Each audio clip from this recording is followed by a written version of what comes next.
Georgie Mitchell is a leading voice in the UK wedding industry. This email comes through and I just burst into tears. Georgie has amassed millions of views, hundreds of thousands of followers, and a powerhouse of a brand. You're making me unpack my whole life. This is what we're here for. I know, I like it, but I also don't. Today we meet the woman behind the brand. And at this point, me and Brian hate each other. Introducing to the dark room, Georgina Rose Events. It's interesting you kind of admit that as well. Yeah, I feel like a lot of people would almost like hide that, shelter that. Welcome to the dark room, where everything comes to light. So, Georgie, 60,000 monthly podcast plays, the top-rated wedding podcast in the UK. 2.3 million likes on TikTok, 200,000 followers across social platforms, a published author. In the last year alone, you've had 14 million views and a sold-out live tour in 5 major cities up and down the UK. So you don't stop. So what is the mission? What are you trying to achieve? Oh my God, you've gone straight in. We've gone straight deep. in. All right. What am I trying to achieve? So my theme the whole time has always been the Mrs. Hinch of the wedding industry. Yeah. So when you think of the wedding industry, who do you think of? There is nobody. There's not like like you think of Money, you think of Martin Lewis, you think of like Stacey Solomon for Home. So I would like to be, when you think of weddings, it's me. Yeah. That's the overall ambition. But also to make weddings, I don't know, nobody talked about weddings before. I don't know. I'm not saying I was the only person that started talking about weddings. You are the voice. But it come across very narcissistic. Yeah. But I feel like when I first started in the wedding industry, there was no information about, and I say this and I still don't have a word for it, normal people's weddings. Yes. Okay. I am not a luxury wedding planner. I stand by that. I don't want to be a luxury wedding planner. That's not the aim. My aim is to be the people's planner. Yeah. Yeah. The normal people. But again, we talk about luxury weddings. What's the other word? What's the weddings that I do? Because the word normal sounds boring. I actually don't know. There is no word. Yeah. So that is my next goal, is to think of a word to do that. Okay. So if we went back in time and we spoke to 10-year-old Georgie and asked her what she wanted to be when she was older, what would you say? 10-year-old Georgie wanted to do lots of things. I've wanted every job. So I wanted to be a paramedic. I didn't like blood. I wanted to be a McDonald's drive-through person because I thought that looked cool. I wanted to be a barrister, but my dad told me that you have to look after the baddies to earn good money. Yeah. So I didn't want to do that. But then all the way through all of this, I've always worked in weddings. So I started waitressing at weddings from the age of like 14. So then I have worked from the age of 14. I've had a job since 14. 4 jobs. Like I've always worked, and it's always been like hospitality. So I was working in my local pub and trying to figure out what I wanted to do. And the guy was like, "Oh, you'd be a really good event manager." And I was like, "I don't even know what that is." Yeah. And he was like, "Oh, like a wedding planner." The second he said that, I was like, "Oh, that's literally what I'm going to do." I was obsessed with Father of the Bride, the film, obsessed with all of those kind of things. And then the second he said that, I was like, that's me. I'm done. I'm in. Cool. That was it. So tell me about your upbringing. What was the environment that shaped you? I was born in Gloucester born and bred. Strong in the arm, thick in the head. That's the saying. You can have that. Although you're from Birmingham, so that's way worse, isn't it? Yeah, kind of. You've come here today. I have. I locked my car twice. So I had mum and dad and older brother. We had the most perfect childhood. Yeah. Like it was textbook childhood. Had nice house. We went on a family holiday every year. 2 sets of grandparents that looked after us a lot. Just very boring, very normal life. So my upbringing was fine. Like there was nothing interesting, nothing of note. You've seen the small version of myself. Yeah, that is exactly what I was like confident, outspoken, little bit naughty at school. My mum used to work at the school where I went. That was as a receptionist, or as the fit receptionist, as she would often be known. So whenever you were in trouble, you were at your mum's feet, basically. Yeah. So, and I was in trouble quite a lot, but for like stupid little things, for talking. Like it was never anything. I never did anything that wrong. Once I got exclusion, because I was with someone that stole a cake. And to this day, I swear on my life, it was not me that stole that cake, but I got sent home. I had to go be at home for a day That which is was not fun. the worst reason of all time. Isn't Like, it? if you're I gonna didn't even get the if you're gonna cake. get it, That wasn't even me. I don't want to steal a cake. Like my mum worked there. She's going to get £1 from her. So that was weird. Her work, and she is attractive. So people would always constantly be like, "Your mum's really fit," and I'm like, "Yeah, thank you." So yeah, if I got in trouble, I'd be sent to her. Everyone would go to her. But then I did pretty well at school. Yeah. But all of the good stuff, everyone would say it was because my mum worked there. So I never had the like. So I did GCSEs, and then because I was quite good at GCSEs, there was this like scheme where they gave kids a chance to do a college course at the same time as doing their GCSEs to see if kids could handle doing it. So I did hairdressing. Don't ask me. I haven't.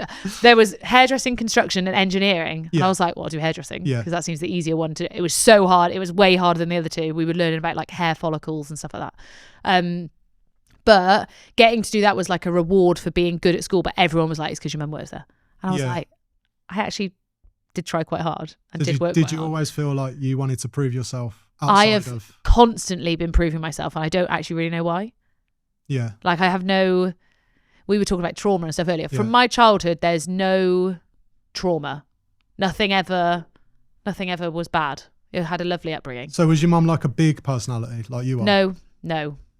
So you were never kind of like in that shadow? No.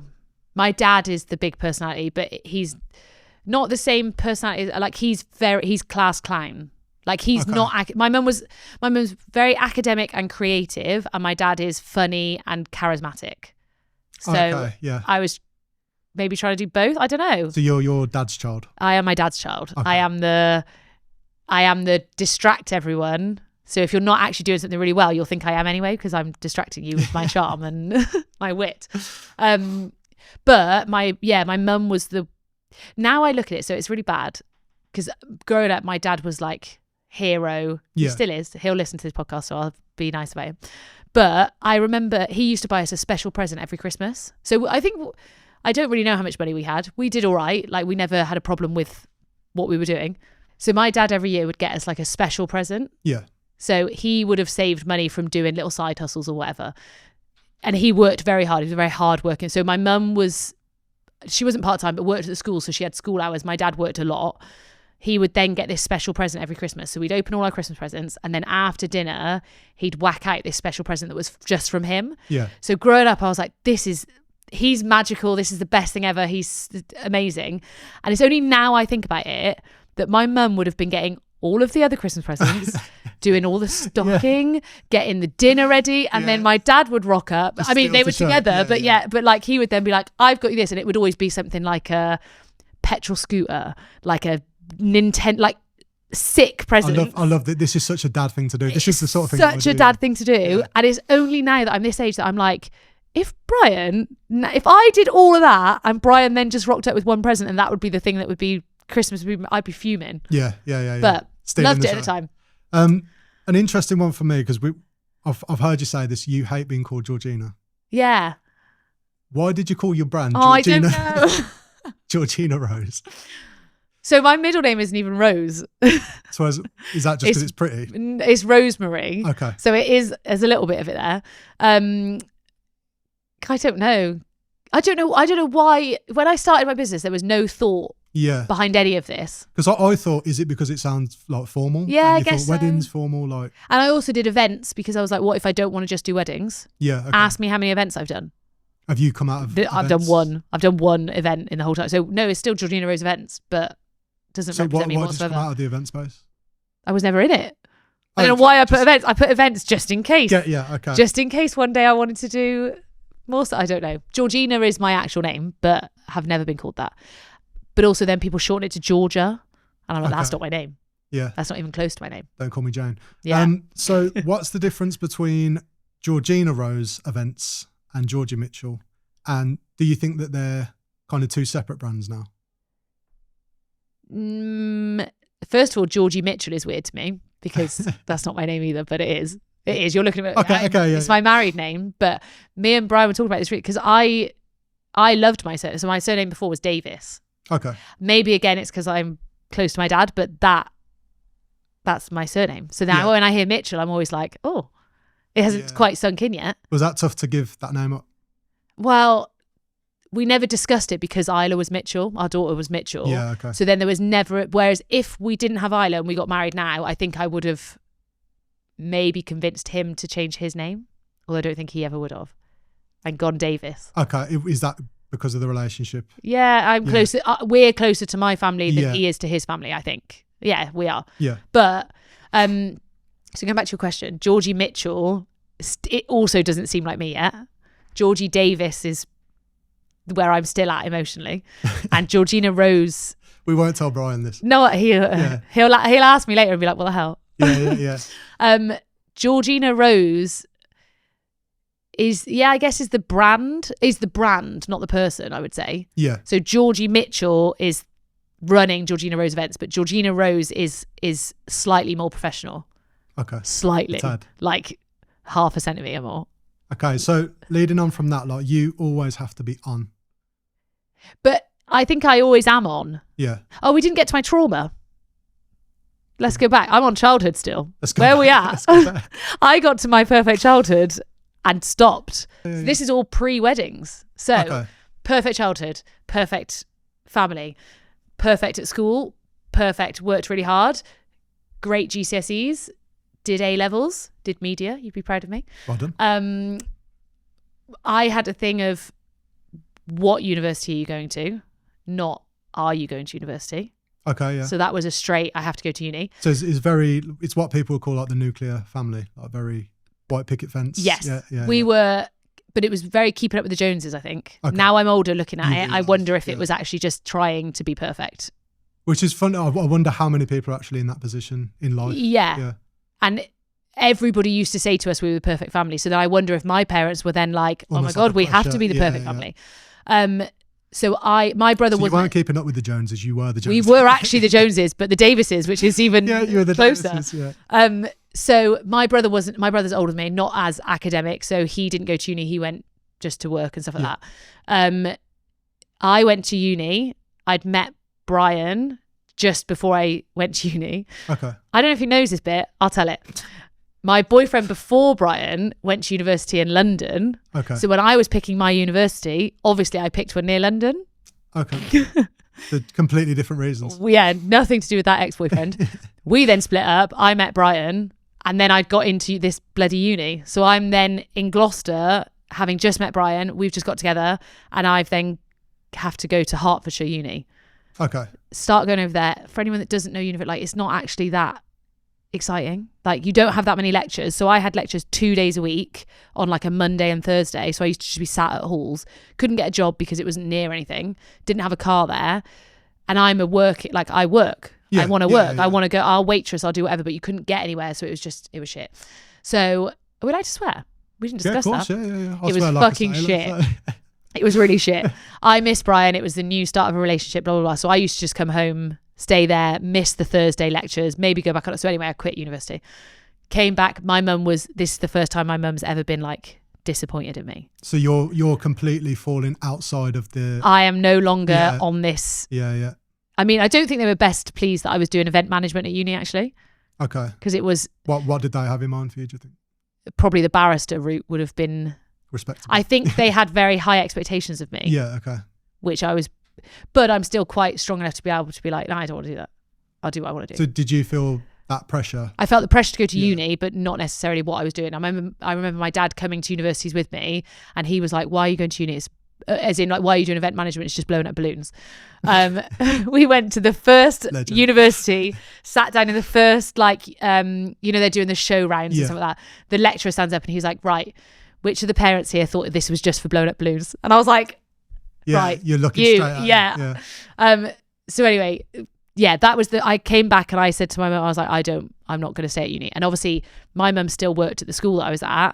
And I think her first thought was I remember her saying to me, how am I going to tell everyone that you've quit uni? Really? Yeah. And I remember being like, I don't know. It's not my, like, I didn't really So care. this was a big deal. This was more of a big deal. This is a good podcast because I've never really thought about what this would have felt like. Yeah. Because for her, I was perfect child, done well at school and now going to uni and everyone, her colleagues are her friends, but they were my teachers. Yeah. So she's having to then say to them, oh no, she's quit. It's just interesting because that kind of like perfect family Yeah. that everyone aspires Yeah. to get to. It's funny that the family that were there, just so much internal pressure and expectation. And it did. And Yeah. spoiler alert, doesn't end very well. Okay. But I think it was just constant pressure from people of what they're expecting you to be like, Yeah. which I think I still feel now. We'll go on to this bit of like where I'm at now, but of that constant, everyone has an expectation of you. Yes. And therefore you have to, it's easy to say like, oh, well, you don't need to meet everybody else's expectations, but you do though. Yeah. Of course you do. So anyway, quit university, didn't really care about it. My mum had to deal with the backlash of that. I then tried to compromise and I moved to Gloucestershire Uni. So I just kind of transferred everything. Did that for a bit, realised I actually just hated uni. Didn't need to go to university to do event management. They were teaching stuff that I was like, I don't need this. Yeah. Quit that one. I don't think she really told people that I'd restarted uni at this point. Went travelling for a little bit and then... So at this point, are you finding it hard to justify to your mum that actually I'm not a failure? I'm gonna make it somehow. Yeah. I think I'm trying to think what work I did after that. 'Cause again, I worked constantly. So I never had a moment where I was like, they could never have called me lazy. Yeah. I was never not Okay. doing something. But then, yeah, I think the second time I quit, I then went traveling. So me and Brian went for 3 months round, I can't remember.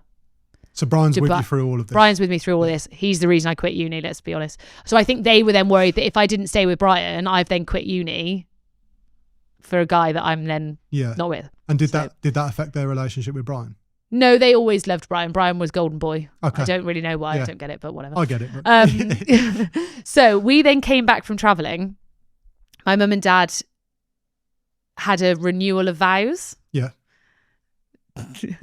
I'm not trying to scare you, but within the year they were then divorced. Okay. Cool. So me and Brian moved back into the house. I then found out I was pregnant so it was probably like a week after my 21st birthday. Found out I'm pregnant. Wow. This is not ideal. Yes. This was not planned. Yeah. Which is why I say to you, everyone always thinks that Isla's not Brian's because Okay. we had her so young and actually we've stayed together, which is Yeah. And Right. Brian's actually been in the picture. Brian has from actually been beginning. the whole time. Yeah. So yeah, find out I was pregnant, rang my mum. So me and Brian are stood in our like little masonette thing. Do you remember the old school flats that had the bathroom was separate to the toilet? Yeah. So we're stood in like the toilet. Loads of them in Birmingham. Oh, beautiful. Stood there. We went to go and put a deposit on our first house. So again, we were doing pretty well Yeah. in terms of like, we were like, I can't remember what I was working as. You're making away. We're doing all right. I was working as a wedding planner by this point, actually, doing at a hotel. So it wasn't, So you're internal. I was, and do you know what? I've got a wedding coming up soon. So I started working at this back then? place. No, Oh. worse. I started working in weddings, went to this hotel, really tried really hard to get this job, got this job. The general manager there, I was 20, 21. I'm trying to prove how good I am. Yeah. I'm probably not that good at this point. Within 3 months, I've then had to tell him I'm pregnant. Oh, okay. Yeah. I'm doing a wedding soon where he's the general manager at this new place. No way. So, and I don't think he knows, we haven't met properly He yet. can't- And I'm like, do I say like, oh, hi, remember me? You should I'm bring the one. Isla. I know, I'd be like, "Do you look, remember?" and actually be like, look, it worked out, and I'm wasn't still with the lying. guy. I'm still, yeah. That was off topic. Where was that? So yeah, so find out I'm pregnant. I then ring my mum. We're stood in this toilet. I'm looking at pregnancy test, going, shit, this was not Yeah. the plan. We just put a deposit on our And first house. At this point, you're 21. Just turned 21. Yeah, so we So put you're a young. young, Yeah. and although we were older, like everybody else, I remember people saying like, oh, when are you having babies? At that point, so we must have been older than our years in terms Yeah. of like for people to have said that, because I wouldn't Yeah. say to a 21-year-old. No. But we'd been together 3 years. We'd been traveling. We were literally buying a house. So that day we put the deposit on the house, and she was like, oh, there's loads of parks in the area, and we were like, we don't need, like, don't matter. On the way home, I said to Brian, I was like, I just want to stop at Tesco. I just need to get a pregnancy test. I know I'm not pregnant, but I just need to get this out of my head. I don't want to be worrying about this. Get home, do the pregnancy test, and we're like, fuck. This was not the plan. This wasn't on the cards. This was not on the Yeah. cards. And rang my mum, which is quite weird because I'm not very close to my mum. But again, they were still married at this point. So it was the family. Rang my mum just sobbing. She's like, have you and Brian split up? And I'm like, no, it's worse. I was like, I'm pregnant. And she was, Shout out, Isla, it's worse. It's worse. Went round to my mum and dad's, and she was like, what's the problem? And I was like, well, I'm literally 21, I'm pregnant. She was like, it's fine, it'll be fine. Yeah. And I was like, oh, Did okay. everything feel okay at that point? No, not really. No. But it felt better that she wasn't like furious. And she rang my dad as well and told him on the phone whilst I was sat there. And he was like, okay, that's fine. And I remember being like, oh, all right, okay. Yeah. So in hindsight, they must have been having problems as a couple at that point. And I wonder if that then made them stay together a little bit longer. Nah, they split up when I was pregnant. They split up when I was 6 months pregnant. So that must have been a catalyst for breaking them up, actually. Yes. I am the problem. It's like a common theme. Yeah, and I think it was, the empty nest syndrome. Okay, yeah. When all the kids then leave home, I think my mum and dad were then like, oh, the perfect family is... We have to deal with each other. Yeah, now we've just got to be a perfect couple. And we lived in like a proper village. The pressure was there across the board. So yeah, me and Brian then, I think we moved in with them because we were waiting for our first house. It was a new build, so it was being built. Moved in with them, and then that's when she was like, yeah, we're divorcing. Moved out. And I was like, my whole world collapsed like that to me, because again, we were perfect family. Yeah. We had two. This wasn't supposed to happen. This is never supposed to happen. They were supposed to help me look after this child at 21. Yeah. They were supposed, my grandparents, both sets of grandparents were really good, where they looked after us a lot. We went on holiday with them. And I was like, well, now my child doesn't have that. Yeah. And you've ruined that. So they then split up. I was very selfish at this point of being like, what the fuck, you've literally ruined my life. They split up. She moves out. That bit was like carnage. Isla was then born, and then my mum moved to Cornwall. And I was like, you're literally leaving me all by myself. And then maybe 2 years after, my nan found out she had cancer and was really ill, obviously. And I was helping her because my mum didn't live here, trying to do all that. Me and Brian, why are we living with my dad at this point? Oh, we've moved into our house. We've now had Isla for a bit. We've now bought a new house and another new build. So we sell. I said to my dad, can we come and live with you for 3 months until the house is ready? We moved back in with my dad. And at this point, me and Brian hate each other. We're just not getting on. Nah, we're over each other at this point. You've had kids, like that. That age of 3 years is horrible. We're trying to figure out if we're staying together. My nan's dying. My mum's moved to Cornwall. My dad's miserable because he's single and doesn't know what the hell he's doing and stuff like that. So this point, to me, like this would be the catalyst of my life, is all at this point. Okay. So this is why I say I have no trauma as a child, but it all then, and I feel like it's worse. What age were you when your parents split up? They didn't. My dad died. Oh. Cheers, mate. Sorry. Dark room, isn't it? Sorry. It's dark. I thought that you said he was in... Oh, your sister's older? Yes, yeah. Right, sorry. well, there you go. You ruined that bit. He had a relationship before. Fine. Yeah, okay, because I remember you saying they were up in a different area. Yeah. Fine. Well, if you were lucky enough like me to have divorced parents... So Brian's parents split up when he was like 2. And I was like, I get that being harder then, but to be an adult in the middle of people splitting up is way harder. Yeah. Because I'm getting it from both sides. They're both moaning about each other. They're both getting new partners. And I was like, this is horrible. I'd rather them have split up when we were little. But also there was all this thing of being like the perfect family of all now. That's it. It's gone. So do you think that because essentially what we do weekly is see perfect couples? Oh my God, this is perfect stuff like this will make me cry. Yeah. Yeah. So do you think that plays into it? Do you think you're kind of chasing that, putting the families back together almost? Yeah, that's good. Yeah. You should be a therapist. I like that. I should. I like that. I do. Have you ever watched Father of the Bride? The film? Yes. No. Have you ever watched somebody's Father of the Bride? Oh. Yeah, of course, the film. You've never seen Father of the Bride and you work in the wedding industry? It's disappointing. Was it a chick flick or? No, yeah. It's good. It's Steve Martin. You'd actually like it. It's a good film. But anyway, that family I have very accidentally / on purpose created. Okay. So even to the girl marries a boy called Brian.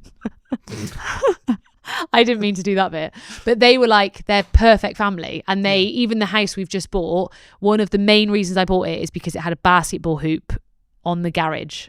The basketball hoop isn't even there. The American. That is this ideological thing that I've got going on of this like perfect house and perfect family and perfect everything.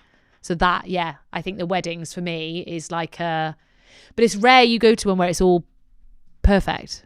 Yeah. Like how many do you go to where you have the bride and groom sat on the top table and then both sets of parents still together? Yeah, so it's never happens. And the amount of times you have kind of an email beforehand that's like the dynamics of it. Yeah, my stepmom's a bitch, blah, blah, blah, blah. Yeah.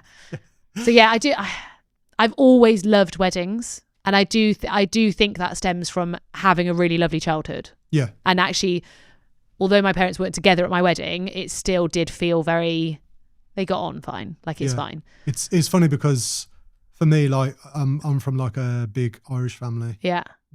My mum's one of 10. So there's always been like family parties and family, yeah. and big parties and stuff like that. And I always wonder if that's why I love weddings so much. Yeah. Because we just constantly, weekly just recreate. And just to be involved in somebody's happiest day of their life is a lot.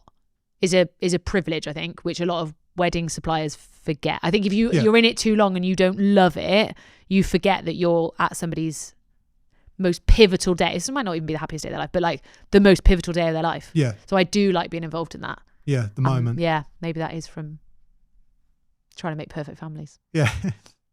So with everything you've got going on, obviously you always have to be on. Yeah. But you've spoke about burnout before. Yeah. Were you ever close to quitting? So when I started the business, the closest I've ever been to just stopping everything, I set up Georgina Rose Events just before lockdown. So January 2020 is when I was like, I'm going to be a wedding planner. This is so exciting. Everyone was like, because I'd worked in the wedding industry for a bit. I met you in 2021. When did we meet? 21. Oh, no, I think it was the start of 2022. I think it was like March. I remember it being cold. It was a winter wedding. Whose wedding was that? Someone's. Where was it? Somewhere. Oh, okay, cool. Yeah, and I met you at that because you just started your podcast. Oh, okay. And you were showing me and stuff. Fine. And you were telling me about TikTok. Yeah. And you were saying it's going to be big. Yeah. And I was going, it's mums and daughters dancing. Don't get it. Yeah. And you were right and I was wrong. Interesting. It's a running theme of my life. Yeah. So sorry. Yeah. So I was 2020. I was doing all that. Had made a bit of a network because I'd been working in the industry. I'd worked for a catering company that were quite small, so everyone kind of knew people. So you were around it. Yeah. So when I then set up my business, there were a few people that were already like, "Yay, cool, go for it. We'll support you." I had a social media business at the same time. So I was doing other people's social medias. That's completely separate to weddings. Completely separate to weddings. Yeah. A few of them were wedding industry people, but no, most of them were like, I was doing a brownie company. Just basically, I'd worked for a catering company, had Isla. Isla was just starting school now at this point, I think. And I'd said to the company, I need more money. Like, I need to earn more money. And they were like, we can't pay you anymore. So I was like, fine, I'll start a side hustle. That was literally the pivotal point of this whole thing. So I set up this social media company. The first person I did was a butcher, which is ironic because I'm vegetarian. But I was doing a butcher, just taking photos and stuff, putting stuff on social media. That was getting really busy throughout so lockdown happened. I started the weddings, March comes and there's obviously no weddings. Yeah. So my social media then gets busier and busier. More people are like, can you do ours? We need to obviously keep Everyone's stuff trying going. to rebrand. And I'm doing some VR virtually kind of stuff for companies because all of their staff are furloughed. So I am working my ass off in the first lockdown. That is when I nearly burnt out. Because, and I think looking back now, it's because I didn't have that passion for social media like I do weddings. So which is funny because so many of us were sat on the sofa on the other end of it. Yeah, no, I loved lockdown because I also was homeschooling Isla. Okay. So that was probably I think the second lockdown was when it started. But again, I feel like I might need some counselling actually. When I did the homeschooling, it had to be the best homeschooling. It had to be, we themed every single day. So she would wake up in the morning, she must have been So 6. Affection's a strong theme. It's a strong theme, which has to have come from childhood of perfection. She would wake up, pull a theme out of the hat, and it would be circus theme. Every lesson she did would be circus themed. I would print out resources that were like circusy themed math stuff. Her lunch that we would do that day, I would make like a clown. It'll still be on my Instagram somewhere. Try and have a look. Yeah. The music we would listen to would all be circus. She would dress up circus theme. I would get all of the circus themed teddies out. It was You're not halfway doing this. It was nothing was half-assed. Yeah. It was perfection, if I do say so myself. Again, just to thingy everybody else, she was like year 1 at this point, so it was very easy. It was easy homeschooling. Yeah. It wasn't hard maths. So that you was made it hard. I made it hard for myself. Yeah. She probably don't even remember it. Like this is, but for me, if I'm gonna do it, it's got to be monumentous. I relate to that heavily. Like Yeah. it's weird. Like nothing I've ever done will just be like, oh yeah, we'll do it a little bit. Like the social media business, I built up to the point where it was doing like, I think I had 16 accounts at one point, turning over. I mean, this is not a lot of money, but for me by myself doing it, like maybe $6,000 a month. Wow. Of just people, and This I is was in charging nothing. This is in lockdown. Yeah. And it was like £250 a month to do all their social media. It was wild. So that entrepreneurial side is there from the start. No, never wanted a business. Okay. I never wanted to. I had no ambition whatsoever to have a business. Never done anything. I've always just worked for people, but worked hard, worked long hours. Purely started the social media business because I needed more money and the company wouldn't pay me. That was it. So you were like, I'm going to go and get it. Yeah. So then weddings then start picking up. Brian is in the police at this point. So he's doing like shift, 4 days on, 4 days off, not enjoying it. So we get to the point where the social media business is really busy. Weddings is starting to get really busy. So he was then like, he started doing his TikTok stuff as well for finance and stuff. And everything was just so busy that he decided he didn't want to be in the police anymore. It was a shit time to be in the police. Yeah. Quit the police and started doing the social media business basically. That was the burnout point. That was the bit where I was like, I'm not enjoying this. I don't want to do it. I remember one person emailed me, like it wasn't even a complaint. It was moaning about some of the posts. And I remember Brian and Isla being sat, we're just watching telly. I'm constantly on my laptop at this point. Like every single minute of every day I'm on my laptop. This email comes through and I just burst into tears. And I don't really cry. I don't cry.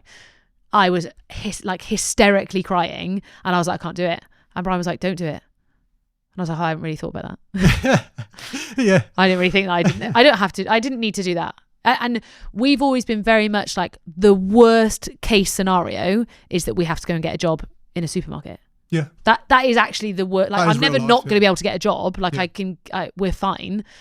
And that moment was then like, oh yeah, okay. And then we just slowly, I emailed that person back saying, I don't think I'm the right person for you.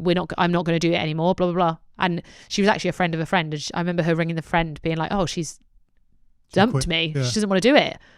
But she felt bad that I didn't want to do it anymore. And she's like, oh, well, now I want her to do it more. That I didn't. And I was like, I'm not doing it. Just quit doing it. Yeah. Mind fucked you. So I slowly just started stepping away from the social media. It started getting less busy anyway because the lockdowns were coming out. Brian was dealing with quite a few of them. But again, that wasn't what he liked doing anyway. And then weddings just got really busy. And then so do you that think that moment of like Brian almost like allowing you to not be perfect? Helped? Or? Yeah. It was the worst case is still not that bad. Yeah. The worst, but again, it wouldn't. I've always wanted a job. You're making me unpack like my whole life. This is what we're here for. I know, I like it, but I also don't. I remember I had one of those sleep recorder apps. Yeah. And it listens to you in your sleep to then like snoring and to play stuff. So it would only record obviously when you're making noise. And one of them is me in my sleep. And I remember the dream of somebody trying to guess my job. And in the dream, and then out loud, I literally shouted, I'm a wedding planner. And I am so proud of that title. Yeah. That it's weird. Like that's always been a weird. When people ask me what I do, I have to have a good answer. Like that's important to me. Yeah. I couldn't ever go and work in a supermarket because for me, it wouldn't be enough. Wouldn't represent who it wouldn't are. be perfect enough. It wouldn't be like, I've always needed a job where people are like, oh, cool. It needs to be impressive. Yeah. I don't know why I need to be impressive though. Well, I think it goes back to everything, doesn't it? Yeah. You got that constant pressure. Yeah. Which sounds like comes from internal more than anything else. Yeah, because actually my parents have never not. If I did, and I say this, if anybody works in a supermarket, there's no beef on supermarkets. No, of course not. If I went home now and said I'm just going to go and work in Tesco, they'd be like, oh, okay. Like my brother's always had just very normal jobs. I put them in thingies, as in like just worked in insurance and he's never He's never been disowned from the family. I didn't get disowned when I got pregnant at 21 either. So yeah, it must be internal perfection. Yeah, I feel like there's moments where you've been released from it, like your mum and dad not being disappointed. Yeah. Brian saying, You don't have to do this. Yeah. But you've still got something there. Yeah. That brings you back. And I'm currently at a point where I'm like, I've done a lot of stuff. What's next? And I'm almost in like, I'm not a depressive person. I'm a very positive person anyway. So my down mood is probably still a pretty happy mood. My bit at the moment is I'm like, well, what am I doing now? Yeah. I don't know my current next. I don't know what I'm chasing right now. Yeah. Which is then depressing for me. Yeah. I see so much of myself in that. Yeah. Honestly, because it's almost like everyone around you will tell you you've done well. Yeah. But you're just like, cool. Yeah. Next I'm thing. used to this one. Yeah. Yeah. Like the book and everything like that. I remember first it being discussed and me being like, oh my God, if I get a book, this is mad, like a published book, like by an actual company, this is wild. And now I've done it, I'm like, yeah. Oh, I've only got one book though. Not just a the one series. book. No Not a book series. Now I'm like, the only thing I want to push towards now is like TV. But then I'll get on TV and I'll be like, well, what do I do now? What's my next thing? Yeah. So speaking of next thing, you've got a big team now. Yeah.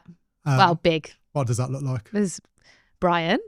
So Brian, everyone always wonders what Brian does because he doesn't work in weddings and he doesn't really do much. He's the office cat. He's the office cat. He is literally, we just feed him and he comes everywhere. So Brian does all the boring, he keeps an eye on all the money. See, if it was me, I'll do your weddings for free. Yeah. I'll never chase you for an invoice. I don't really care. I don't really care about how the mortgage gets paid. It's just not my area. It used to be fair. Brian didn't do money before lockdown. So I was doing all that and then I just stopped. He keeps an eye on all cash flow. There's a cash flow for the year, I think. There's predictions for, I don't know. I just say, how many weddings do I need to do? And he'll say this many and I'll go, okay, I'll do that. Plus them.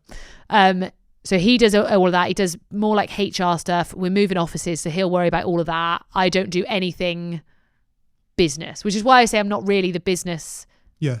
Marketing, however, that's my area. It's just so interesting listening to that because I'm like, in my circle, just notorious for like not invoicing people, turning up and I haven't been paid. And they're like, oh, we haven't paid you yet, Matt. And I'm like, oh, yeah, sorry. sorry. yeah, I will sort that. You need your opposite. But on the other side of me, I feel pressure to have a certain amount of work. Yeah.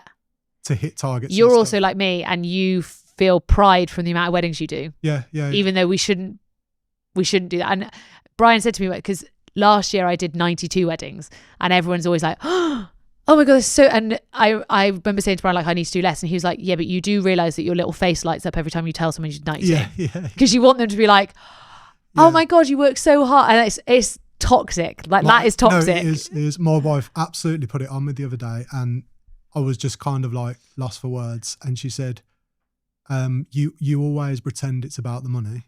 She was like, it's not. You would still, like, if I was a millionaire tomorrow and you didn't need to work, you'd still do this. Yeah. You know you would. And I was a bit like, okay. Yeah. So it's so true, but it is almost like, and like an urge, like a passion. It's tough to turn off. It's really tough to turn off. And it's like a badge of honor. Yeah. I don't know. Yeah, I do 100. Like last year, my company did 150 weddings. Like there's a lot of, first of all, there's a lot of bookings to get. There's a lot of money to come in, but also it's cheaper than, which is really annoying. But like it's almost a self-worth thing. Yeah. Like when especially because, it's like you go to a wedding and you're meeting a new group of people every time. Yeah. So you have to establish yourself within that group quickly. I'm meant to be coordinating it or planning it. So I have to then establish a leadership role, I guess, of being like, this is what we're doing, guys. If something goes wrong, I'm going to be the one that's going to have to fix it and tell you what's happening and the first dancer's moved to this time or whatever. So that to me was always like my little shield, because then people would be like, well, how many weddings do you do? And I'm like, well, 150. And they're always then like instant respect. Yeah. Whereas at some point I have to start doing less you must weddings. know what you're doing. Yeah. And I can't constantly be like, well, yeah, but last year I did 95. Like this year I'm only doing 65. But I still feel the need to say to people, but last year I did more. Yeah. Like it's my choice that I'm doing less. Yeah. Which isn't a good thing. For me, it was like when COVID happened, I was the opposite of you. So everything turned off. Yeah. So my business went from absolutely fine. Did you get depressed? Yeah. Yeah. It was probably the darkest place I've ever been in my adult Is life. it? Because I had nothing to do, Yeah. which for me is like torture. Do you know what we should have done? Little dances on TikTok. That's what I should have done. That's what I should have done. You'd be a millionaire right now. I'd say that for free. I think for people who are geared like us, that's doing nothing is the worst thing you can do to us. I get, and again, I say depressed lightly because I don't actually mean it, but winter for me, don't speak to me. Yeah. Thank God Christmas is there because December, that will keep me going. Yeah. January, I usually go on holiday. February is then when I'm just like, I'm not doing anything. It's funny though, when I say depressed, what I mean by that is unmotivated, Yes, sad. miserable. When I've heard people describe depression, Yeah. I almost feel like, I didn't have that. But then everybody's depression is different. Like, again, this might play into my childhood stuff. To me, weakness to me, unacceptable. Yeah. We don't. Yeah. I'm not ill. We're a lot more similar than Yeah. I actually realised. I have to stop myself sometimes because, like, to the point where if you tell me you nap, I don't like you. You're weak. That one's slightly strong, but to me, and like my mum is a weaker version. Yeah. Is a she won't listen. It's fine. She's weak, as in can be weak, as in if she's ill, she'll take the day off. If she, I don't know. Whereas me and my dad, I've never taken a day off ill ever. Yeah. Even if I have been dying at a wedding before, I had to take Brian with me because there is no. But even when I was employed, I would never have had a day off. It's just not. So when people say like about, oh, I was sad, I couldn't. I'm always like, oh. Do you find that tough then, having a team and there may be more human people? Yeah, and you're the machine. Yeah, and I'm always like, and I have to stop myself thinking this: just work as hard as I do. What's the problem? Yeah. But of course, you're not going to work as hard as me. It's not your business for a start. You don't have to work as hard. For them, it is a job, and you can only expect a certain amount of people. So I don't think I'm a very good manager. So at some point, I'm going to have to let somebody else manage my team because I just, do you know what? I just want to I want to come up with marketing stuff. I want to make TikToks. I want to go to weddings. I want to do podcasts. I want to do stuff like that. I don't want to be worrying about if everyone's okay. I just don't want to do that. So you've gone from like the creative to the leader.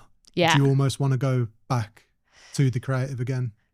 In a better position. Yeah. I want to be paid what I'm paid now.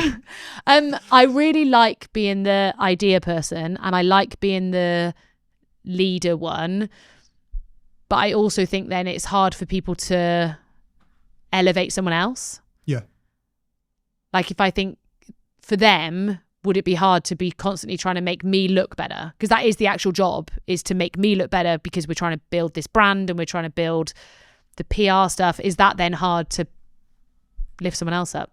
Yeah, of course. Do you ever feel torn between like motherhood and being a wife and ambition? Daily. Like, that's probably the hardest. I was lucky that Isla was young when I was working for somebody else. Yeah. Because I could do my work and then go home and not be worrying about emails and stuff like that. And it's only now that she's... So I probably got busy in the last, 3 years? So she's been... How old is she? She's nearly 12. So she's been old enough to understand. I know. I feel like I've grown up with her, like seeing through the videos and yeah. And I love that bit. Like I remember when I took her to Taylor Swift and putting that video on, the amount of people that messaged that were like, we're so happy that you got tickets for the thing. Like, so it feels like people have been on the like journey. Meeting her today, I realised that's the first time I physically met her. I was wondering that. I feel like it just didn't feel like I was meeting someone. Yeah, so she's like, cool, isn't she? Yeah. This is so the most important thing to me is raising a cool kid. Not cool, but like there's a lot of children that have no, I don't know, just a bit of spunk, bit of spark. I don't know. Do you know what I mean? Like a bit of, and I can't give her, I can't give her trauma because we're all too happy and mummy and daddy stayed together and we worked through all that and blah, blah, blah. So I'm trying to get her ready for the real world in a different way, in a way that I was probably too sheltered when I was growing up because everything was perfect. So I'm not used to, when bad things happen, I'm like, oh, I didn't know. Like when I met Brian not didn't supposed to have happen. Brian didn't have the same childhood as I, and I'm like, Yeah. I'm so confused. What do you mean your mum and dad weren't together and Yeah. you didn't go on 2 holidays a year? What? Like, and that's not even a money privilege thing. It's a love, like Christmas to us was always very special. Like, so all of those things. So we're trying to do all that, but then we were talking earlier about kids on YouTube and stuff like that. Yeah. What if there's a bad comment on there? Well, I'd rather than shield her from the comment is teach her how to To just deal with the comment and know that not everyone's going to like you. Yeah. It's life, and you have to come, and sometimes you have to work hard, and sometimes you get to come and do fun stuff, and sometimes people don't like you, and sometimes people really love you, and it's like my number one goal is to get her ready to be an adult. Yeah. I think a lot of people raise children not really thinking about the fact that they're going to have to look after themselves. So I could leave her, I could put her on this podcast and she would have an intellectual conversation with you, hold her own, clear up after herself, leave, and could probably get herself home. She knows how to carry herself. She can, Yeah. I could send her to a wedding and I honestly think she'd be fine. Whereas I don't know how many people could say that about their kids. Yeah. Like personality wise, would they be able to like even emotionally handle it? Whereas I think she's fine. So does her being weak scare you going back to what you were saying? That'll be what she goes to counselling for then. My mum wouldn't let me be weak. Because it sounds like from what you said about your upbringing and the environment you were in, she's also in that same. I know, but you're almost like, but I won't let it fail this time round. yeah. Because the problem is, and again, from people looking at us online, we come across as a perfect family. But then maybe we work really hard at all the things. We work really hard in work. Yeah. We work really hard at parenting. There are constant sit-down conversations of how do we navigate, like we've done the whole sex talk and things like that. And we're like, oh God, do we just try and not tell her anything? Or do we do this? Tell her everything. This is how far do you go? But then we quite often have sit-down chats at the dining table where we're just talk whatever she wants to talk about. Like we don't shut down any. It's awkward, and other people come around our house and she'll be like, so how often do you have sex? And I'm like, and I'm like, you just, if she doesn't know if she doesn't feel comfortable asking questions, like how is she going to be all right in the world? So I'm trying to tell my friends like, oh, if you don't want to answer anything, it's fine, but don't be freaked out if she's asking you stuff because she just wants to know. Yeah. I don't want her to then one day meet a boy and be like, he says, oh, you're supposed to do it every day.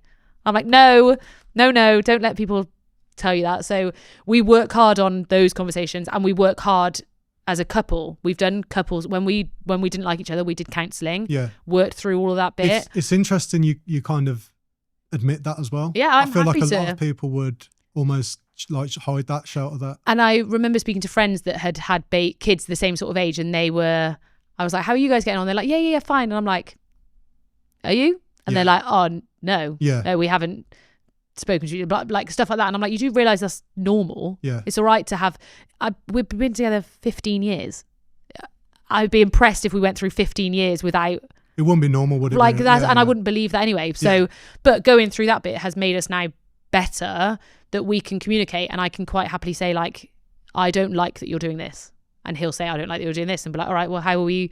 So like, I think we are trying really hard to convey a perfect family, but I think we're working really hard in the background to be a perfect family. Yeah. So I don't know whether my family were perfect or just covering up stuff, or actually if they were and then they just collapsed at some point. I don't really know. Yeah. I'm scared of the collapse, but I don't think we just won't let it happen. So you're all the way out there now, like staple in the wedding industry. People know who you are, all the rest of it. Was there ever a point that scared you, like being on camera, putting your face out? So when lockdown happened, I had to go on camera because I didn't have any content, hadn't done any weddings, and I've never used other people's. So your content began pre-weddings even? Yeah, when I started doing TikTok, I had done one wedding as myself. So I'd worked in the wedding industry, but again, I could use the knowledge that I'd gained from it, but I can't use any pictures and stuff like that. Yeah. So it was, how do I market myself as a wedding planner with no weddings? I'm not even planning any weddings at this point because I'd been open 3 months. I think I'd booked like 4 weddings or something stupid like that had then got postponed. So I'm trying to convey this wedding planner And it was at the trend when TikTok was just like doing voiceovers and dances Yeah, and stuff like that. yeah. So I was doing all of that, not quite the dances, but like I was doing all of I'd the. love to see that. Go scroll back. I've never deleted anything. They're all on there. But that was the only way I could do anything. So it was either put my face on stuff or don't. And I don't really remember a conscious decision of doing it. I'm quite like I always did. Like if there was awards evenings at school, I was the presenter of them. So I've always been like front of house. Yeah. I'm the Head of the PTA. Yeah, I did join the PTA for a bit. Love that. And fucking realised that's shit. Don't do that. Highly recommend not joining the PTA. But so it was never a conscious choice. Whereas now it is, okay, I think I'm quite good at this. Yeah. Now let's be conscious and try harder to do it. But it's a constant battle of trying to be better than what I was like last year. Yeah. And I don't know how you do that. And So- for how many years can I do that? Yeah, of course. It is a constant pressure to top. Yeah. And Because then- also you can't do more. I can't do more weddings. You also should be having this conversation of I can't keep doing the same amount of weddings because it's too many weddings. I would Yeah. like a life. But if I'm not the person doing the most weddings and I'm not the person doing the best weddings, as in fanciest weddings, I'm not doing luxury weddings, how am I being better? Like on paper. Yeah. So when you get that family gathering and people say, what are you doing at the moment? I need something to answer. I need something to say.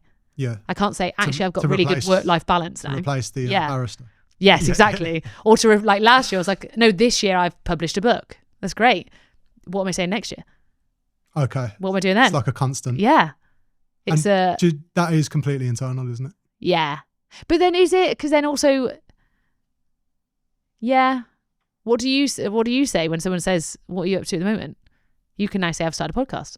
It's so funny because I could kind of give it the whole, I fly around Europe, I do this. I actually don't. I'm almost embarrassed to say. Yeah.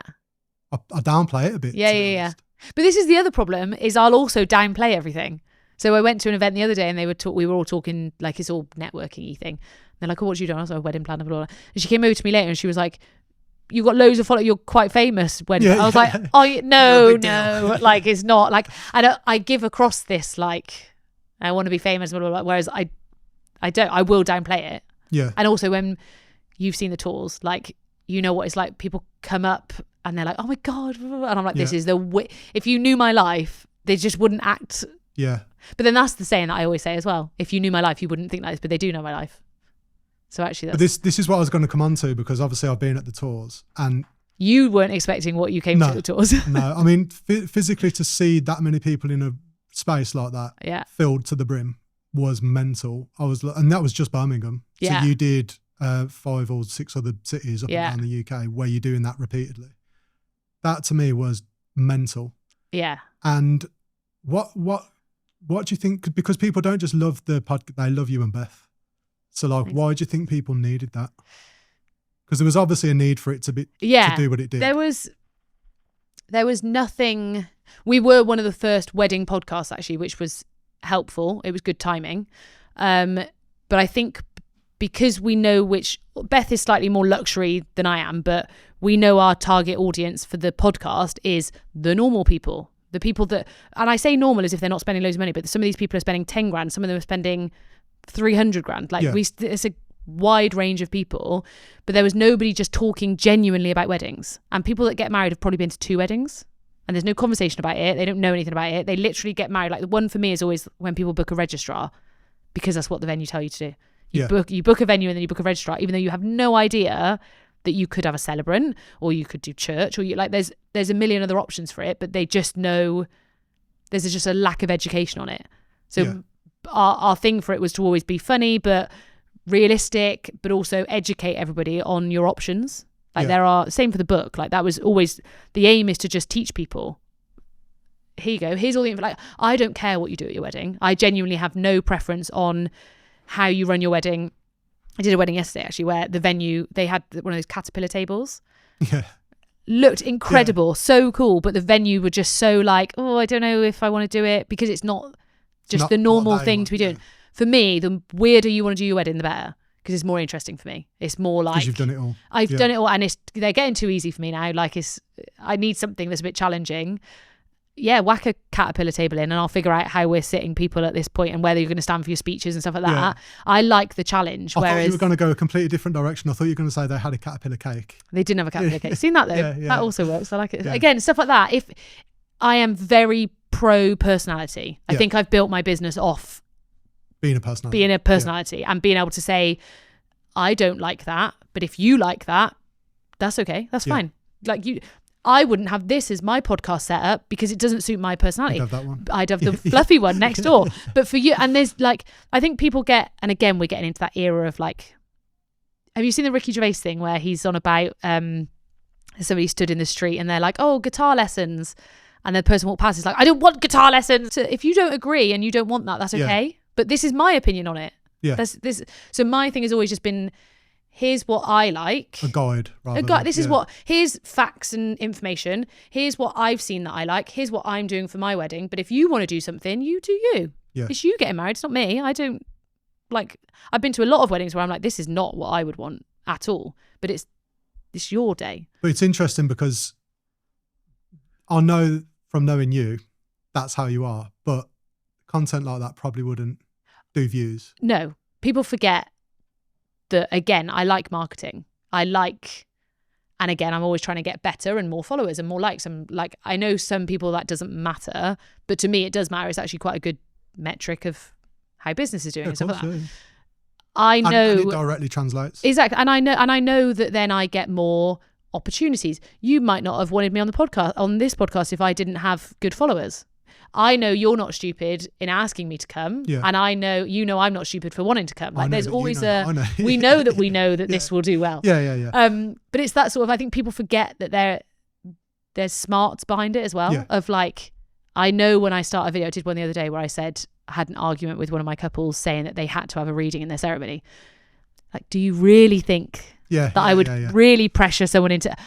We did have that conversation. I was like, you should have a reading. They're really personal. They're really good. But I know that couple to be able to say, I think you should be doing this. But it's just so interesting that people then comment like, oh my God, you shouldn't be telling people what to do. And I'm like, shut up. But there's a reason you've got 4 followers on your page and I've got more than you have. But did you not also engineer that? Yeah, of course I did. Yeah. I know the hook I need to do. Sometimes, like, I'm not very salesy, and I've made an agreement with myself that I'm never going to be very salesy. You'll never catch me saying, book me, do this, blah, blah, blah. I hate it. If you want to book me, you can book me. You've heard enough of what I do. And also, you don't want to force anyone because I don't want you to book me. Please don't book me if you don't like my personality, because I promise this is what I'm bringing on the day, and if you don't like it, it's really going to ruin your day and really ruin my vibe. But so salesy is my line, and Brian always says you should put your prices up, and I don't want to do that. I'm not compromising on that. What I'll compromise on is saying slightly more controversial things to get you in to watch the video. But the message that I'm putting across is true. Like, me and Beth had a big thing on the podcast before about garden games. She doesn't like garden games. I don't mind them. I have no preference to them. But that went so viral because people were disagreeing with us one way that I'm like, this is what we want. We want you to comment. It's funny because I had a wedding recently that I did the pre-party for, and Beth was behind it all and putting it all together, and the singing waiter had messaged me, really worried, saying, because I know Beth hates singing waiters, and I was like, she actually probably doesn't. For us, like I agree. I'm not a singing waiter person, but sometimes they work really well at weddings. Like I think if people open themselves up to marketing a little bit more and learned a little bit more about marketing, they would find themselves getting more successful. I actually think there's a lot of really good wedding industry suppliers that could be doing a lot better if they learned that or got somebody else to do that part of it. Yeah. Because you meet them on the day and they're fantastic, and then I'll go on there, and again, social media isn't the full judge of everything, but it is a metric of how you're doing. And I'm like, why did you last post April last year when you're fantastic? And there's so much content from like what they're doing on the day and how they're acting and stuff like that. And I'm like, you're really fun. You should be on stories and stuff like that, but they just don't want to do it. Yeah. And I'm like, okay, I don't get it. I think like talking to camera and stuff, like that is a skill in itself almost. Yeah. So you do that daily, don't you? Every single day? Or do you do it in bulk? No. I do. When you see me filming one, it is on that day. But again, I built this up as doing my makeup every morning. It's really hard to do. It's really hard to get time every morning to do it. So now I still see people and they go, oh, you do a video every day. I'm like, fuck, I don't anymore. And now you're going to make me feel bad. I'm going to go home and film a video. Like, that's what then it does to me in my head of like, oh my God, I'm constantly trying to be what I've portrayed myself as. Yeah. Which, to be fair, isn't far from me. Like, I'm not a different personality on there. I'm just being savvy. I'm just posting every day and trying to do stuff like that. But I am now constantly trying to keep up with that.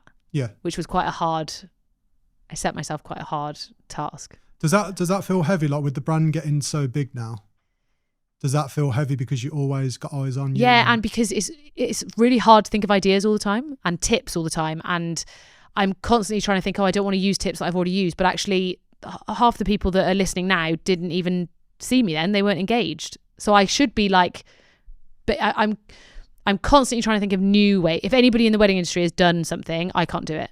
I'm not doing it. I will never be called a copier. I really hate copying. I really hate copying. Like, if I see anyone that does it, I'm like, why? We're all meant to be creatives in this industry, and you're copying what I'm doing. It baffles me, and it makes me that makes me mad. It's a tough one though, because I feel like everything's been done. I know, but it hasn't to the way it needs to be done. Like, when you're doing, the tour video you did for us wasn't like any other tour videos. No, true, yeah. Because you were like, it can't be like any other tour videos. True, yeah. So that's how I feel about every single video I do. Like, I've got Isla with me today to get some videos of this. It can't just be a video of, come with us to film a podcast. It can't be like that. So the constant pressure for me is trying to be different. Yeah. And that's quite hard to do. That's the bit that is the pressure. And if I can't think of something different, if it's not good enough, I just won't do anything. And that's actually probably worse. Do you ever get like, because I feel like this sometimes, like social media fatigue. Like, you're happy with the brand, you're happy with the business, but I just want a week off. Yeah. But then I can't. The problem is, I'd want a week off and I'd want to be like, with no phones. But I want to document this week off. To show you this week off, because I'll have good ideas from the week. But also, when I'm chilled is when I'm thinking of more stuff. Like, when I'm driving to a wedding, the amount of stuff I'll think of that I'm like, I need to do this, and then I'll do this, and I'll do this video. And then I get there, I'm like, fuck, I can't remember anything I just said. Yeah. Or just as I'm going to bed and I'm like, I should do a tip on that in the morning. And then I'll wake up in the morning and be like, can't remember what it was. Yeah. I have like a constant thing of like, when you post and naturally some things smash it out of the park. Yeah. And some things flop. And it's so hard to judge. Like, the things that I thought were going to do really well flopped. Yeah. And that feeling, you feel crushed. Yeah. Like, and the ones that you spend the more time on generally are the ones that do worse. So then I'm like, well, okay, cool, right. Now I need to think of just really off the cuff, clever ideas. Like, I've always done things very differently. Yeah. Like, I was thinking of this when you were talking about childhood and stuff. Like, I remember starting secondary school and you had to write this book report, and this book I had was shit. It was something about wind keeping. I don't know. And I remember trying to do all this stuff, and then I was like, I'm going to write about how bad it is. Yeah. I'm going to write my book report on how much I didn't like this book, and I won the book report thing. Like, so then for me, I'm constantly like, well, I need to do it different. Whatever I'm doing has got to be different to everybody else, which is that's the pressure. So you've almost took on the role of the disruptor. Yeah. Yeah. Which is why I then end up going to these like fancy event things. I'm surrounded by luxury wedding planners, and I'm like, do they all hate me? Because I did come in and just go, nah, we'll do it this way. Let's talk about real weddings rather than, because I feel like before everybody was just looking at celebrity weddings and trying to do a budget version of those rather than just trying to figure out what wedding they're actually doing, which is the one I feel like I'm representing. So do you feel like you're on a bit of an island with that then? Like, do you feel 100%. Like you're in the community, or you're completely... With brides, like, if you could send me to 2 events, one with brides and one with planners, I would fit in a lot better with brides. Yeah. Because it was interesting because I was at one of these things the other day and it was lovely, and I was literally looking around going, I don't want this. They're all luxury wedding. They're earning 10 times what I'm earning. They're working 10 times less than the days that I'm working. And I'm like, I just still don't want it. Yeah. I don't want to. No. And I can't even pretend to make it be. Like, some of the stuff they were talking about, I was like, I don't know what you're talking about. Yeah. I have no idea what you're talking about. The like networking events. Yeah, and it's all very fake. Yeah. And I'd rather, at some point, I'm going to do a networking thing. Yeah. I will do, and it will be Yeah, you turn I love up. how you lead it. It's so fake. I'm going to do one. I'm going to do one, and you're going to walk it, and you're going to have, first of all, you're going to have a name badge with your company on. Yeah. So that people, you don't have to do I really recognise them. And there will be something where there's something to get people talking. Yeah. Because you walk in and you're just supposed to then go up to people and be like, hello, I'm blah, blah, blah. And I'd almost rather more like speed dating. Tell me what you want. Yeah. Like, you would sit down with me and go, I want to do some weddings for you. And I would sit down with you and go, well, I want you to film some behind the scenes of me doing stuff. Cool. All right.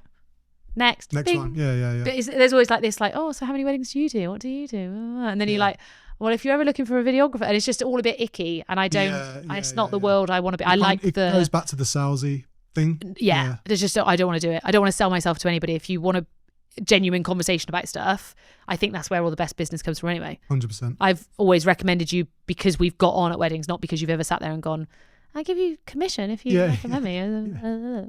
Just, yeah. So with all these eyes on you and kind of that being a big part of turning the wheel, what is it that no one sees that you're proud of? Oh, that I'm proud of?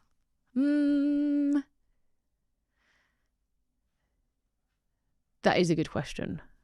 I would probably say, the family stuff. And I think people do see bits of it, but we do work really hard to make that, like we are working hard on what we're doing, trying to raise a child and make a good family of like little things like doing, every time we do chores, it's a fun way. It's so interesting how interlinked that is with the weddings. Yeah, it's that probably is the most important. I think people do look and think, oh, they've got a nice family and blah, blah, blah. But if you actually came into our world, you'd see it a bit more of like how close, having an only child is a blessing and a curse altogether. Because half of me is trying to be a sibling to her and teach her, don't fight someone bigger than you. I'll like, if you kick me, I'll kick you back. Yeah. But also then we are so close because it's just us three, and we had her so young that she's been our world the whole time. But equally, I don't want to make her feel like she's our world, because otherwise she'll grow up being really spoiled. But I don't want to make her think that we don't love her and we work all the time. So it's like trying to balance all that, trying to build a business, trying to be successful in whatever success looks like, juggling all those things. That's something I'm quite proud of, not having a mental breakdown. Yeah. And leaving the whole thing and just going, fuck it all. I'm moving to Spain. I never want to see any of you lot again. Never doing another wedding. I'm disowning you. See you later. Yeah. Like, I'm proud of how it's being kept together. Yeah. Even if I'd also like people to see sometimes it's on by the smallest thread, but it is still being kept together. Yeah. It's funny because coming here today, I said, oh yeah, I'm going to start this podcast. And my wife just went, oh, so another thing you don't have time for. I was like, yep. Busy people. Yeah. I like constant things going on. Yeah. I don't do well when there's not something going on. Like that's the same with me. Brian would have said the same thing. Actually, when he read, I put in the calendar that I was doing this, and he was like, oh, is he coming on the podcast? I was like, no, I'm doing his podcast. He was like, on your day off. So I've started having days off this year. I was like, I'm gonna have one day off in the week. He's like, on your day off. And I was like, yeah. He's like, but that's work. I was like, nah, it's not work. Yeah. This is day off stuff. Yeah. But actually it is work. It is networking and blah, blah, blah, blah. But he's exactly the same of being like, you just have to constantly do stuff. And you have to just hope that you find the right partner that will support that. Yeah. So I'm lucky that he does the cooking, the cleaning, the ironing, the school runs when I'm not there. Like, you need someone. But then I do worry one day, will he then be like, I took the back seat for you to do all this stuff? Will he ever then be like, oh, I want to do that bit? Yeah. Because I won't be very good at cooking and cleaning. No, I'm always hyper aware of that as well. Yeah. Like, if you weren't there, Oh, like if I was like a single parent, yeah. No way I could. No, God, no. I wouldn't. You couldn't have it all. I couldn't have it all now. Whereas the only reason I can do it is because I have Brian. If I didn't have Brian, I'm very aware that I wouldn't have nowhere near the success I'm having, or nowhere near the relationship I've got with Isla. So, but then how do you make sure when you're the person that gets the glory, so you are also the glory getting one, how do you then make sure that they're still celebrated? Yeah. Like Like, I won't tell him to his face. I'll tell you on a podcast. Yeah. I'm not going to go home and be like, oh, Brian, I'm so happy I'm with you. Yeah, I'm the opposite. I'm soppy. I'm just like, I love you. You're brilliant. Oh, no, we're not. But we've never had a soppy. Whereas that's the other, like, we were joking earlier because I said about bringing Isla and I call her kid. Bring the kid. Yeah. It's coming with me. At home, I am so soppy with her. Like, she is honestly my best friend. Everyone I will get into her bed and, I just love you so much. But I don't want anyone to know that. Yeah. Because I'm a very hard-faced person. You say it here, not there. Yeah. Exactly. So going through all of that, if Isla came to you and said, Mom, I'm going to be a wedding planner, Yeah. what would you think? Sweet, I've got the business Yeah. set up. Like, so it's just Isla Rose. Her middle name is Rose, so she could get away with it. Yeah. I've thought about this a lot, actually, because, again, I have, and right or wrongly, I've got very high expectations of her. And I do feel bad for her going into, and I have to remind myself that she can do whatever she wants to do. She just has to do it really well. That's my only stipulation. You can work in that McDonald's drive-through, but you better be the best at 5-star. doing it. Yeah. Like, otherwise don't do it. Otherwise you haven't found the thing. And I don't mind you working around a load of different things to find out what you like, but she is destined for greatness. So I do feel bad for her that she will have that pressure on her. But I felt like that as well. I grew up feeling like people want, and it comes from a place of love. Yeah. It comes from, I look at her and I go, you would be so wasted if you just went and worked in an office where you did nothing. Like, if you didn't do anything you really love, I feel like I would have done you dirty as a parent, not building you up enough to feel like you could do anything. So as long as she can do weddings, she can do anything at all, but it's got to be done well. And would you prefer a social media, if she went the social media route or the wedding planning route? I mean, I know you'd argue that you kind of have to do both. Yeah. Well, you do. Yeah, some wedding planners don't, but the problem is she is cut out for TV. Like, she needs to be something. She has that personality, but then I also worry for her because I know there's a lot of shit that comes with it, and there are bad comments on stuff. Like, the first load of comments on the podcast that Beth and I started is always like, stop eating McDonald's, stop that, the stuff like that. And I'm like, what? This is not what I considered that. Oh, honestly, the hate is wild on just like stuff that's nothing to do with what we're talking about. Or the thing that infuriates me the most is when people comment, they haven't listened to the whole video. So if they listen, they'd know that we explain it, whereas they're just like, no, that's wrong. And I'm like, no, you haven't listened to There's what no I'm saying. context, You're You've not took the getting soundbite, so that's the only, I just would need her to be, if she was doing social media, I need her to be strong enough to be able to deal with comments, and that just people aren't, basically assume everyone's not very nice until otherwise. Which is weird because I think in the real world, people mostly are nice. Not on social media though. But I always wondered. Actually, Instagram, I've never had a problem with Instagram. Yeah. TikTok, like, remember that oyster video I did where it was oyster shuckers? Yeah, I do, yeah. The hate on that was hilarious. Like, one of them, funnily enough, that Is there a video, big oyster community out there. apparently so. No, there's a big one of them called them Tory shot girls. Okay. But that video I did wrong. I made it wrong. So I explained that I went to a wedding, and then you put the little head over the video. So I did that bit saying, this is my wedding for Friday. They had oyster shuckers, blah, blah, blah. And then it cut back to it. But it didn't film either side of it. So I just had the video with my little head over the video that I'd filmed. Yeah. I was like, oh, fuck it, I still posted, don't care. Can't bother to re-record it. That one went super viral. But then everyone's like, because I say my wedding on Friday. It's like my wedding yesterday, but I don't mean but everyone's like, that's not your wedding. Yeah. You're clearly. So we'd say like my bride. Yeah, my bride, my wedding. My wedding on Saturday is really busy, like stuff like that. So people are like, that's not your wedding. One of them said something like, that's not your wedding. You're clearly 3 stone heavier than that bride. And I'm like, what? I'm just trying to show you oysters. I'm literally just trying to show you a cool oyster shuck, and everyone's like, yeah, it's all good till you shuck your pants, stuff like some of it's funny, but some of it I'm just like, but you can't get the good without the bad. Yeah. I was just going to say, do you ever worry about being taken out of context, or are you just past it? Not since the Lad Bible stuff anyway. The Lad Bible was the pinnacle of... What was that? They asked me to come in and rank wedding stuff at weddings. So I rank it in my honest opinion. And then there's just loads of hate on there, and people are like, you're wrong, you don't know what, she's a narcissist, blah, blah, blah. And I'm like, oh, you don't know, like, listen to other stuff to realise that I'm not. That bit annoys me when people don't know me and then judge me. That's more annoying. That's kind of a crazy leap as well to go from. It was, I would literally, narcissist. my favourite comment on the whole thing is somebody put, who asked her? And then somebody replied underneath saying, lad Bible. Yeah. I was like, that's brilliant. I love that. But that's the thing you get. But then you also, with social media, I shouldn't get the love that I get on there either. Like, so you get really, people are so, oh my God, you look amazing. You do this. And it's lovely, but it's not normal. It's not natural. People shouldn't be surrounded by that kind of, like, it, if I did those events like every weekend, it would distort. I don't know. Like I would never want Isla to be famous, because I think that's not a good. You should. I don't know. You shouldn't be in that. I think when I did that event with you guys, it really was like celebrities. It was like, can we have a picture? Yeah. And I was really took back. Like, I purposely made my mum come to that event, which is so since my mum and dad split up, she moved to Cornwall. We've had a bit of a touchy relationship because obviously she moved away. I've just had a baby. Blah blah blah.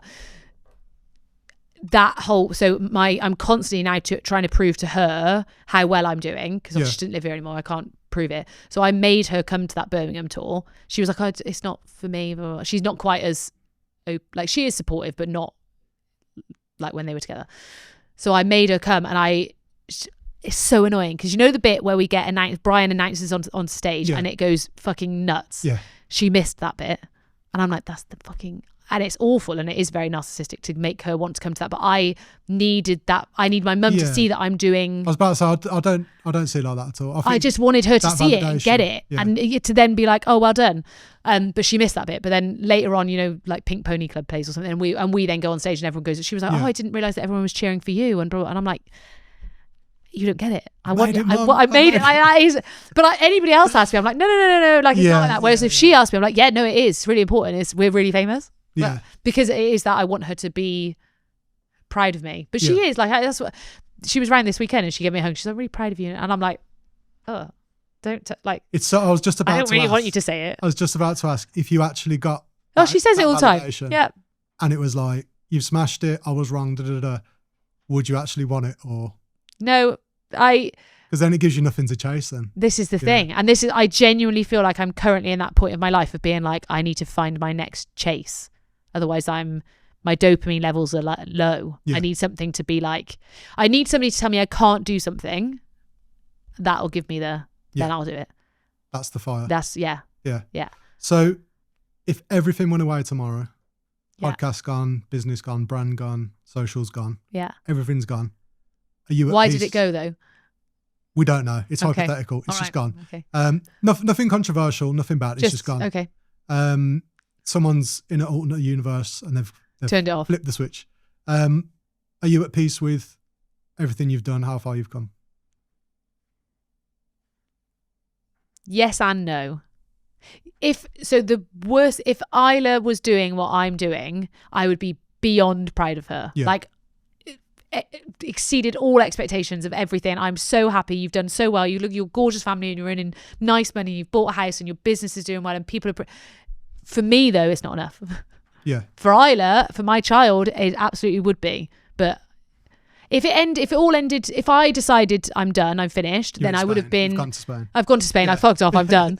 I would have been proud of what I had achieved, and I'm very proud. Like I always say to people, if I died tomorrow, touch wood, I am very happy with how I've used my life. Yeah. Like genuinely, I have died a very happy woman. Yeah.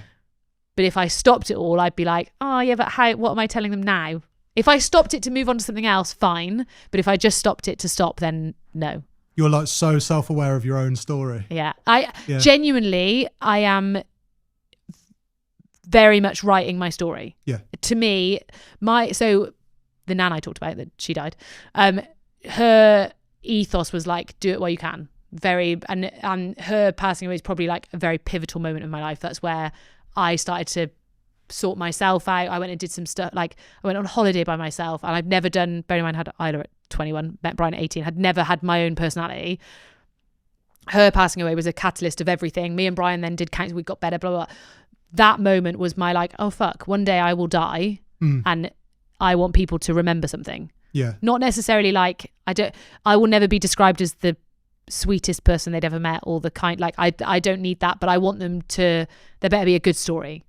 There better be something that people are that I was fun, or that like I need something. I need to die, and I will live on somehow. Do you think about death a lot? Not as much anymore, but when my nan died, I was like, oh shit. And I only have good thoughts of my nan. And like the weirdest thing, walking into her funeral, the amount of people that were there, not that I wasn't expecting it because she was lovely, but I was like, fuck, one day you do just die, and then there's just the people that are left. Yeah. So I just want good people. I don't need lots of them, but I need good people that are like, she did good. I love this. I don't need loads of them. I don't need loads. Yeah. I'd like loads. I said to Brighton the other day, I went to have a tooth taken out, and I was like, imagine if I died from this. So we went down that rabbit hole, and I was like, I think there'd be a lot of people. If I died now, there'd be a lot of people, because it would be quite networking. It'd be quite shocking. I've got a fuck ton of brides that I've done their wedding. Like I think I was like, I could definitely get a cathedral at this point. Cathedral worth of people. And then I'm like, but shit, what's in 10 years? Like what? I need a good life. I need a good story and I would like Isla to be able to speak of me fondly. But I feel like legacy is like really important. Legacy is important to me. And I don't want it to just be like, I said this on another podcast and I think she might have been offended, but being a mum isn't enough for me. And I have no shame in saying that. For people that do, absolutely different personality. For me, it's not enough. I need to, I want to be the best mum ever, but I want her to look at me and be like, oh, she also did all this. And I would like to be like that. I would like to be ambitious and blah, blah, blah. So basically, anytime I get sad, I just listen. Did you hear her thing at my book launch? No. She did Isla's thing. Yeah. I just listen to that. If she's been a dick, I'll listen to that because she's being nice about me. And that's all I need. I just want her to be proud of me. So, closing question. Is there a question you wish I would have asked that I didn't? Do I have to answer it though? Or do I just leave it as an open question and see what happened? And then you'll constantly be like, no, I'll need the answer. No, I can't. I'll overthink it otherwise. No, it's going to be, is it worth it? Is it worth, like I work a lot. I miss out on things. Yeah. I miss stuff with Isla because I'm at weddings, blah, blah, blah. That would be my, is it worth it? But I'll ask it to you first and then I might answer you. Like how many weddings do you do? 100 this year, 120 last year. So what are you missing from your kids?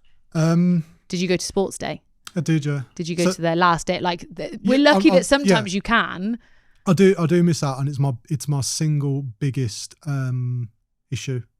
So dad guilt is. So why do you do it? Why are you doing it? Oh my God! Welcome to my podcast. I know. It's so hard to answer, and it's something that I wrestle with as well. Usually on drives. Yeah. Usually driving to the Cotswolds or something. Come see me. Yeah. I don't know. I think there's a complex mix of emotions. My dad died when I was 16, so I think there's definitely a legacy thing. And the same. It's so funny how similar a lot of the themes are, but that same relationship with death and finalization and realizing that it is all over one day. And did you make it count? Did it count? Yeah. It's such. I'm not sure I actually do have the answer to that. I think about it a lot, and I really hope it is worth it. But I think what's tough about that is it's such a fundamental part of who I am. I can't turn it off. Yeah. And I have tried. Yeah. And I really can't. It makes me unhappy. Yeah.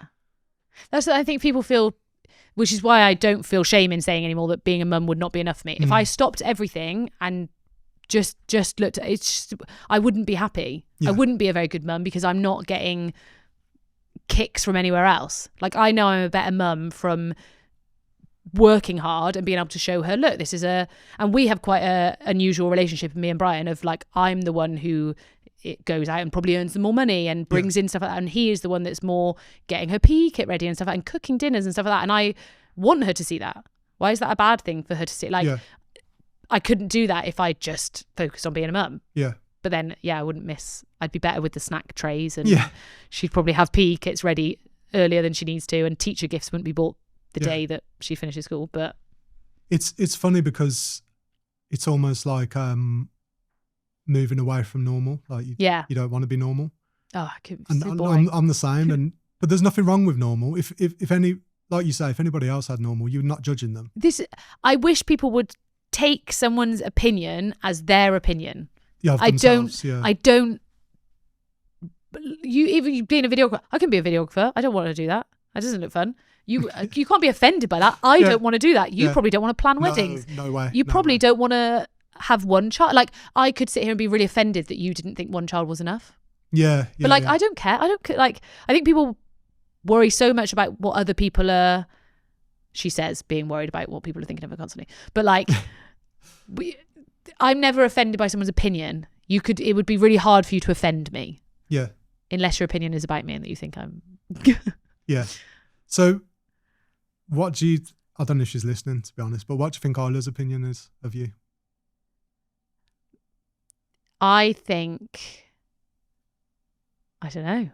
I think she is proud of me. I think that if she was speaking to her friends, like she's about to start secondary school, I'm hoping that when she goes there that she will be proud of us, even me and Brian, as parents, of like, look what they're doing. They do cool stuff. Like, it's interesting for her. She's on summer holidays. She's come in to see me film a podcast and like stuff like that. She can't say it's not interesting. So I don't think she appreciates it yet, but one day. Yeah. I'm very loving, so I'm hoping that she gets that, and she's also very loving, and we're very thoughtful with each other. Yeah. And I just hope she knows what it's all for. Like, it's genuinely, it's 20% for me, 80% for her. Like, I want her to be the very best version of herself, and I genuinely think that me doing what I'm doing is helping her do that. Yeah. So as long as I think it's, what's his name? I should know this because we had a reading from him at our wedding. Jordan Peterson. His thing of success is that you've got adult children who want to be around you. Yeah, I've seen that. That's all I want. All I want is for her to be, can I come over? And we'll just sit and have dinner on a Sunday or whatever. That is all I need from it. And I genuinely believe that everything I'm doing now is in the pursuit of that. Yeah. Because I'm happy. I've fulfilled the things I need to do. When she then hopefully has kids one day, that would be easier for me to then step away and be like, I'm going to help. I'm going to do this side of it now. But if I'm going to be a grandparent, I'm going to be the best. I'm going to be the best grandparent. Yeah. That's the aim. So final question. You never answered your own question. Oh, what was the question? Is it all worth it? Yeah. I do actually think it is all worth it. I think the self-doubt that comes from it, the imposter syndrome that comes from it, the hours that you have to work, the things that you miss is all worth it for the life-changing moments that we get. Like, even working in weddings, you see unbelievable things, but we're just so used to it. Like, last night I'm listening to live music. I'm in a room and there's a DJ playing and there's bongos and there's sax and everyone's dancing and there's drinks if I wanted it. Like, that doesn't happen to the normal person very often. So that already on its own is unbelievable. I've seen more bands than probably anyone will see, not in the wedding industry, that they will see in their lifetime because they don't go to these things. So like, even little pockets of thing like that. But I also know the opportunities that I will put for Isla. Like, going to see Taylor Swift, we wouldn't have been able to do that if I didn't ask my followers if anyone could get me tickets. And I wouldn't have done that if I didn't have the followers so it's like, it's all swings and roundabouts of the choices that we've made in life. But I genuinely believe that the positives outweigh the negatives. Yeah. For all the decisions I've made, I genuinely believe that the good that's come from it is worth the sacrifice. Yeah.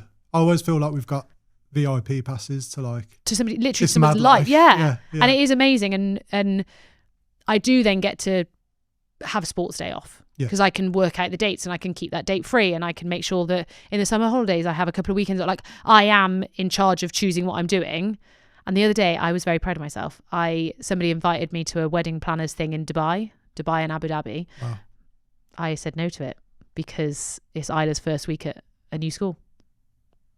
And I was like, that makes me feel more good about my decision, is that maybe old me would have been like, oh, well, I can't not, even though I know my choice is right. I know I want to be there for her first week at a new school, and she's going to an important school, like, it's big deal, versus something that could probably come up again in future.